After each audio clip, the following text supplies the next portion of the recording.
Hi everyone and welcome to another Kingaru video. I'm Agent Relius. On today's video, we're going to be looking at global payments and frauds and how the Kingaru blockchain technology can mitigate these costs both for retailers and consumers. But before we continue, don't forget to hit the like button and also subscribe. Let's get into the video.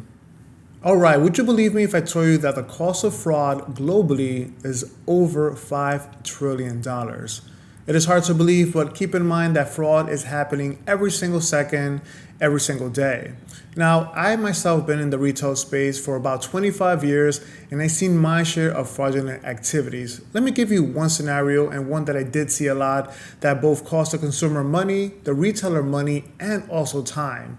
So for example, let's say I was shopping online and for whatever the reason, someone got my credit card, rather keylogging, hacking into my computer and seeing what I was typing, or just grabbing the information when I was going through its information gateways or portals.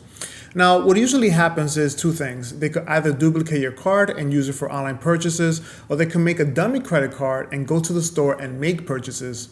Now, when this happens, you get an alert in your phone and then you call the bank and saying, hey, I have a charge that wasn't me. So you have to go through a long process and fill out paperwork before you get your money back. And then for the retailer, the bank is going to ask for evidence, video, time, date, receipts. And if you don't have none of that information ready, and keep in mind you have to look for this information and they give you 72 hours. If you don't have that information ready, you could expect a chargeback cost to your company and a loss of merchandise. So it's double whammy for both parties. Let's look at the charts on the actual cost of global fraud in the world today. Over 54% of consumers have been affected by fraud and 47% of companies have dealt with fraud in the last 2 years. US-based credit card processing cost is up to $110 billion. Total fraud cost is up to $5.13 trillion worldwide, up 7.3%. $100 in fraud equals to $196 in cost. So think about product cost, shipping, recovery efforts, as the example that I gave you. Global payment fraud is from $32 billion in 2020 all the way to $40 billion in 2027.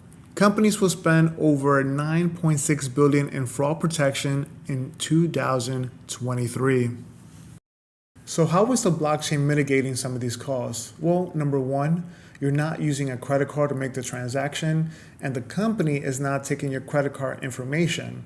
You're using your MetaMask wallet, which is protected by a 12-word password, and you got to make sure that that is protected. But nevertheless, you're using your MetaMask to connect, so it's directly connected to the business, and it's not a third-party company where they can take your information and other employees from that company can duplicate your account, and you definitely want to avoid that. Number two, in any blockchain, there's a public ledger. The public ledger provides every single transaction that is happening within that blockchain, so it's important for transparency. And again, just going back to the credit card situation with most retailers, now they don't have to worry about chargebacks because everything is publicly recorded and they can backtrack easily without wasting a lot of times. And again, these are just some examples on how the blockchain can mitigate some of these costs. We're going to make more additional videos to give you guys a full example or more example how does this all work. If you guys have any questions regarding the video, please leave it in the comments below. Otherwise, don't forget to like and subscribe and stay tuned for more Kingaru videos. Have a good evening.